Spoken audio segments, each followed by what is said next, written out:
Hi everybody, आज हमारे साथ है डॉक्टर रोहित कौशल जो यूरोलॉजिस्ट हैं और robotic and kidney transplant surgeon हैं जो दिल्ली एनसीआर में प्रैक्टिस करते हैं। So welcome to our show sir.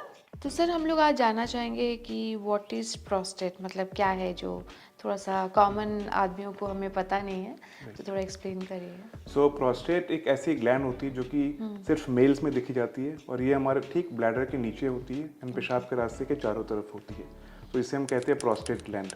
Right sir. So and what are the common functions of prostate gland? Prostate gland सिर्फ मेल्स में देखी जाती है और इनके फंक्शंस मेनली होते हैं कि सीमेन जो होते हैं मेल्स में, उसमें सिक्रीशंस में ये कंट्रीब्यूट करते हैं, कुछ एंजाइम्स, कुछ हार्मोन्स प्रोडक्शन में। Okay. And sir, and what are the common problems that आप solve करते हो in OPD, I would say, as a urologist, sir? So prostate problems are very common in the OPD, and most commonly we come to see patients with benign prostatic enlargement, जिसको हम BPH भी बोलते हैं. We also see patients of prostate cancer and many times prostate infections also, like prostatitis या prostatic abscess. Okay, सो आज sir हम लोग BPH के बारे में ही बात करते हैं, तो इसके बारे में थोड़ा आप डिटेल में हमें बताइए। BPH का फुल फॉर्म बोले तो बेनाइन प्रोस्टेटिक हाइपरप्लेजिया होता है, या कॉमन टर्म्स में बेनाइन प्रोस्टेटिक एनलार्जमेंट या प्रोस्टेट प्रॉब्लम, जो कि जनरल पब्लिक को पता होता है। ये एक बेनाइन प्रॉब्लम है जो कि नॉन कैंसरस प्रॉब्लम है और ऑलमोस्ट सब मेल्स में आफ्टर एज ऑफ 50 या 55 ईयर्स पाई जाती है, एंड ये हमारे पास पेशेंट्स डिफरेंट प्रेजेंटेशंस करके आते हैं। And sir, what are the common symptoms of this? So if you come to the symptoms are mainly divided into the obstructive symptoms, जो कि रुकावट के symptoms होते हैं, यूरिन रुकावट के। एक होते हैं इरिटेटिव सिम्टम्स, जिसको हम स्टोरेज सिम्टम्स भी बोलते हैं, और एक होते हैं पोस्ट मिक्चुरेशन सिम्टम्स, यानी यूरिन करने के बाद के सिम्टम्स। तो मेनली ये सिम्टम्स होते हैं जैसे कि लोगों को प्रॉब्लम होती है यूरिन पास करने में, उनको बहुत जोर लगाना पड़ता है यूरिन पास करने में। यूरिन करने के बाद उनको लगता है कि उनकी ब्लैडर अभी भी एम्प्टी नहीं हुई है, उनको फिर दोबारा वॉशरूम जाना पड़ता है after 1 or 2 minutes to pass the urine, या उनको बार बार यूरिन करने जाना पड़ सकता है, रात में काफ़ी बार उठना पड़ता है सोने के बाद, जिससे कि उनकी नींद भी खराब हो सकती है, या बहुत लोगों को यूरिन स्टार्ट करने में टाइम लगता है और ख़त्म करने में बहुत टाइम लगता है। तो आमतौर पर उनसे अगर पूछा जाए कि वो वॉशरूम जाते हैं किसी पब्लिक टॉयलेट में और किसी बगल के इंसान को देखेंगे तो वो वॉशरूम में यूरिन करके चले जाएंगे, बट वो फिर भी कंटिन्यू करते हुए यूरिन करने के लिए उनकी टाइमिंग बहुत ज़्यादा बढ़ जाती है। तो ये सब आम कॉमन सिम्टम्स है जो पेशेंट्स हमारे पास आते हैं।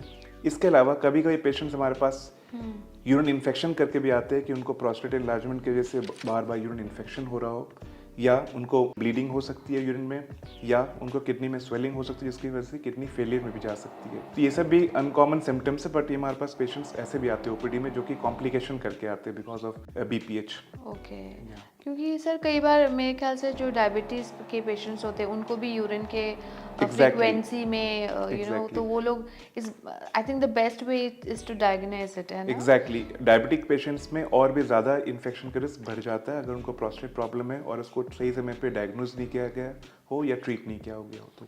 तो सर डायग्नोसिस करने के क्या क्या वेज हैं? सो जब भी ऐसे पेशेंट्स हमारे पास आते हैं, first and foremost important thing in any medical specialities history taking. हम डिटेल एक हिस्ट्री लेते हैं पेशेंट से अबाउट उनके यूरिनरी सिम्टम्स के क्या क्या सिम्टम्स है, वो उसकी स्कोरिंग करते हैं कितनी सीवियर उनके सिम्टम्स है, प्लस उनकी पास हिस्ट्री पूछते हैं जैसे कि डायबिटीज़ है, उनको हाइपरटेंशन है, कोई हार्ट प्रॉब्लम है, कोई ब्लड थिननेस पर है, बिकॉज इसका इम्पैक्ट हमारे ट्रीटमेंट पर भी पड़ता है फर्दर। इसके बाद हम उनके एग्जामिन करते हैं, उनको एग्जामिनेशन उनके जनरल फिजिकल एग्जामिनेशन की जाती है, एंड मोर स्पेसिफिकली आए तो उनकी प्रोस्टेट एग्जामिनेशन करते थ्रू अ रेक्टल एग्जामिनेशन, और उनके जेनेटली एग्जामिन करते हैं कि उसमें कोई एबनॉर्मलिटी तो नहीं है, कोई कैंसर की सस्पिशन तो नहीं लग रहा है ऑन एग्जामिनेशन।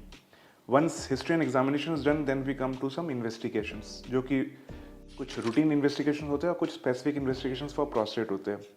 रूटीन इन्वेस्टिगेशंस में लाइक हमारे पास urine routine examination, urine culture एक कराते हैं to rule out any urine infection.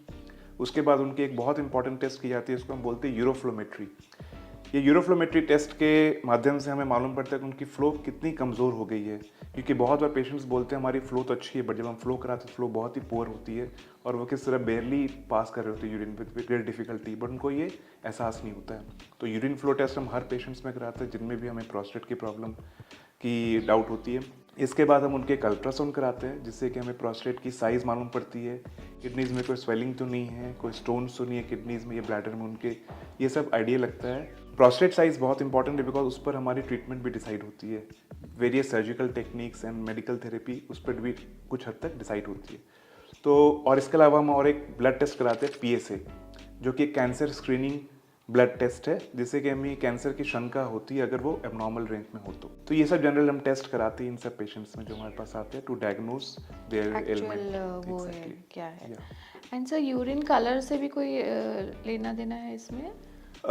Urine colour पे आए तो यूरिन कलर एक बहुत ही सब्जेक्टिव थिंग है और ये बहुत सारी चीज़ों पर डिपेंडेंट है, स्पेशली हमने क्या डाइट लिया है, हमारी फ्लूइड इनटेक कितनी है, उन सब चीज़ों पे काफ़ी हद तक निर्भर करता है। बिकॉज कोई पेशेंट डिहाइड्रेटेड है तो उनकी यूरिन बहुत ही डार्क कलर आ सकती है and patient can get confuse कि वो यूरिन में ब्लड आ रहा है उनको एंड वो हमारे पास ट्रीटमेंट लेने आते हैं।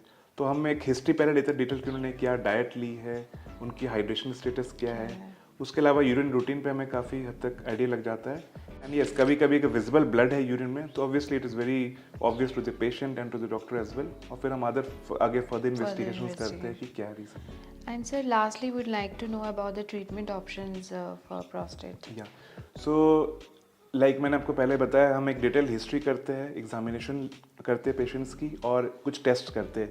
इन सब के बाद हम डिसाइड करते हैं कि पेशेंट के सिम्टम्स कितने सीवियर हैं, क्या उनको ट्रीटमेंट की ज़रूरत है या नहीं है। सिंपली किसी के अल्ट्रासाउंड पे प्रोस्टेट साइज अगर मान लीजिए कि रिपोर्टेड है 30 ग्राम्स 40 ग्राम्स या फॉर एग्जांपल 100 ग्राम्स और पेशेंट हमारे पास कुछ और सिम्टम्स लेकर आते हैं जो कि अनरिलेटेड टू प्रोस्टेट है, तो हम उनको कोई भी ट्रीटमेंट एडवाइस नहीं करते हैं। बिकॉज प्रोस्टेट साइज या prostate enlargement per se is not indication for surgery और any medicine as such. But हाँ, जिनको सिम्टम्स होते हैं और वो भी मॉडरेट टू सीवियर सिम्टम्स होते हैं, उनको फिर हम ट्रीटमेंट एडवाइस करते हैं। तो first step of treatment is medical treatment. Medical treatment मतलब कि इसमें हम कुछ पेशेंट्स को मेडिसिन देते हैं। हमारे पास आज डेट में बहुत सारे मेडिसिन है जो कि हम पेशेंट्स को शुरू करते हैं 1 by 1 according to their severity and according to their diagnosis. इसमें से मोस्ट कॉमन ट्रीटमेंट होता है alpha blockers. Commonly tamsulosin, alfuzosin, silodosin जैसी गोलियां आती हैं जिससे कि पेशाब का रास्ता थोड़े से डायलेट हो जाता है, खुल जाता है और यूरिन फ्लो उनकी इंप्रूव हो जाती है। सो ऑलमोस्ट 80 to 90% पेशेंट्स को हम इस टाइप के ही मेडिसिन देते हैं और उनको काफ़ी हद तक इससे इंप्रूवमेंट मिल जाती है। जो पेशेंट्स को इनके बावजूद भी इंप्रूवमेंट नहीं मिलती है उनको हम कुछ और एडिशनल थेरेपीज भी ऐड करते हैं, जैसे कि एंटीकोलिनर्जिक्स या कुछ 5 अल्फा रिलेटेज इनहिबिटर्स, जिसको जैसे कि ड्यूटेस्ट्राइड की गोली जो कि प्रोस्टेट थोड़ी श्रिंक करती है बाई 30 to 40%। जो लोग 6 मंथ्स या उससे ज़्यादा लेते हैं उनकी प्रोस्टेट थोड़ी श्रिंक कर देती है मेडिसिन, ड्यूटेस्टेराइड या फिनेस्ट्राइड जैसी गोलियाँ। जिन पेशेंट्स को बहुत ज़्यादा सिम्टम्स है जैसे कि बार बार जाना है वॉशरूम, रात में बहुत बार उठना, उनको हम कुछ मेडिसिन जैसे मैंने बताया एंटीकोलिनर्जिक्स जो कि थोड़ी ब्लैडर को रिलैक्स कर देती हैं, ये सब मेडिसिन शुरू करते हैं। आज के डेट में कुछ और न्यूअर मेडिसिन भी आ गई हैं जैसे कि टैडेलेफिल, जो कि हम उनको शुरू करते हैं और उनसे भी इम्प्रूवमेंट देखी गई है।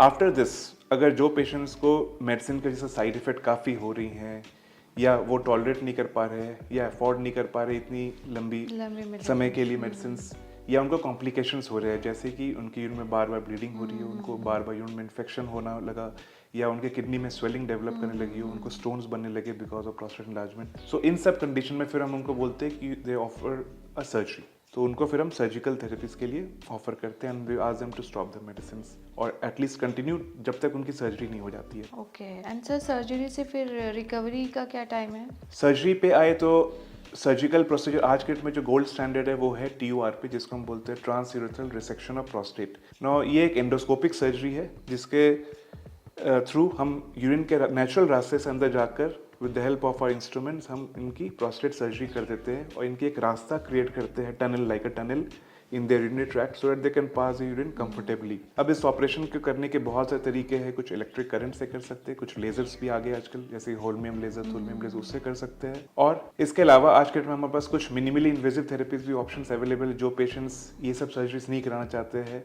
और मेडिसिन भी उनको फायदा नहीं हो रहा तो उनके लिए कुछ मिनिमली इन्वेजिव टेक्निक्स भी आज के डेट में अवेलेबल है, जैसे कि रेज्यूम हो गई, ग्यूरोलिफ्ट हो गई और I10। ये सब आज के डेट में न्यूअर मोडालिटीज ऑफ ट्रीटमेंट है जिससे कि पेशेंट जल्दी रिकवर करते हैं और घर जल्दी वापस जा सकते हैं और उनकी यूरिन फ्लो इंप्रूव हो जाती है। Even after these minimally invasive surgeries, जिन पेशेंट्स की प्रोस्टेट ग्लैंड बहुत बड़ी होती है जैसे कि 100 ग्राम्स 150 ग्राम्स, फिर उनको हम ऑफर करते हैं to go for some other surgery like a prostatectomy, जो कि आज के डेट में हमारे पास रोबोटिक अवेलेबल है, तो हम रोबोटिक प्रोस्टेटेक्टमी ऑप्शन ऑफर करते हैं and gives a very good results. और इसके थ्रू हम उनके बड़े बड़े प्रोस्टेट ग्लैंड, इवन 405 ग्राम प्रोस्टेट ग्लैंड भी सर्जिकली मिनिमली इन्वेजिव वे में निकाल सकते हैं।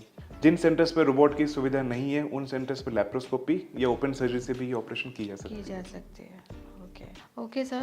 Thank you for all this valuable information. Thank you for coming today.